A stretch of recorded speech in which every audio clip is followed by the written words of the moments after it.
Hi everyone, my name's Liz and I'm from Green Roofs Direct, and in today's video we want to talk to you all about our top tips for weeding your sedum blanket. The EverMat that we grow here at Green Roofs Direct always leaves our site weed free, but over time it's completely natural and normal that your sedum blanket will begin to grow weeds just like your garden would.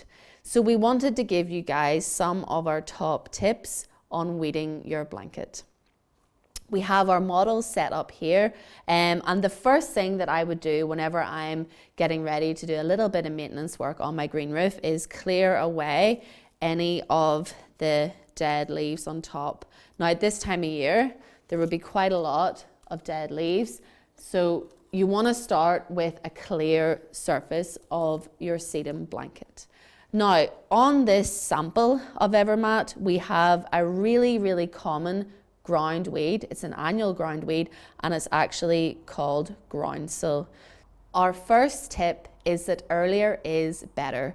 So what you want to do is you want to go up and look at your roof and try and get the weeds out whenever they're younger. And the reason why that is because younger weeds have a younger root system that is much easier to pull out. And when you're weeding your green roof, that is very important that when you do pull out the weed, the entire root system comes with it.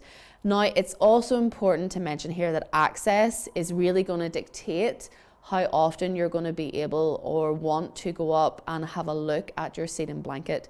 So me personally, my green roof that I have on my home isn't that easy to access. So I weed it a lot less than I do with the green roof that I have on my shed, which is much more accessible, and it's also visible closer whenever people are in our garden. So I choose to keep the green roof and our sedum blanket on my shed almost weed free, I would say, and I do that by weeding it around 4 times a year. The green roof on my home, I maybe only would go up there once a year and it has a lot more weeds, but I personally prefer the wilder look and the height that actually gives because it's a larger structure. So it really is a personal preference. It's also important to state that you possibly would want to keep some of the weeds on your green roof. A weed technically is a wildflower. So if you do want to keep your weeds, I think it's a really good idea to have a little bit of information about what they do for the environment.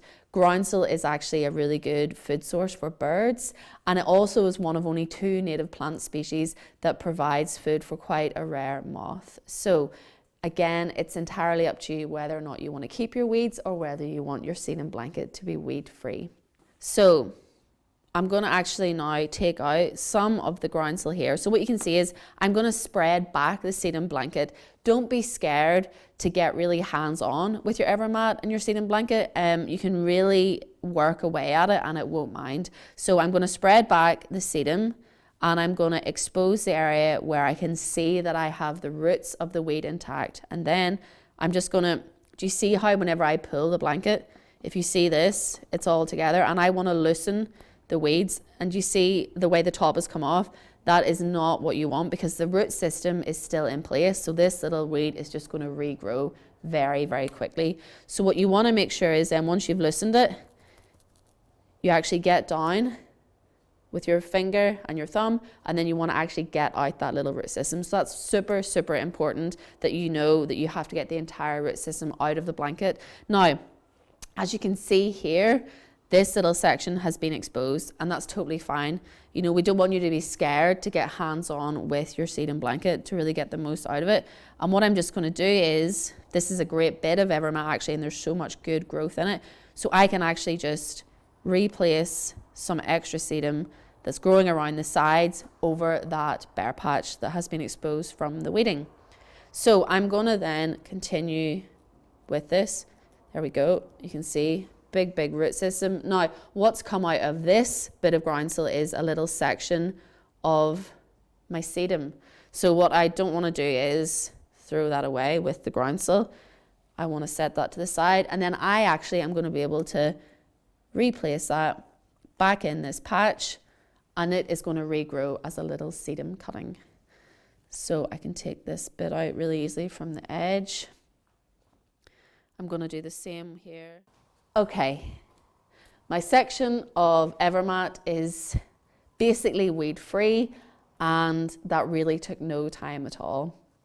We kind of suggest 3 to 4 visits a year of weeding is a great idea if you want to keep your sedum blanket weed free. Again, it may not always be the case. Personally, as I said, my sedum blanket on my green roof, I'm happy to have the weeds because I actually like the height that they bring to the overall structure. Another tip for this little bit of grass is you really want to get the grass out early, because once it actually goes to seed, like this guy has, it can spread really quickly all over your sedum blanket. So again, getting in there early really, really will benefit, because you want to avoid it going to seed and then spreading. Thanks so much for watching. I really hope you found this video useful and that you now have some good top tips to keep your green roof looking healthy and weed free.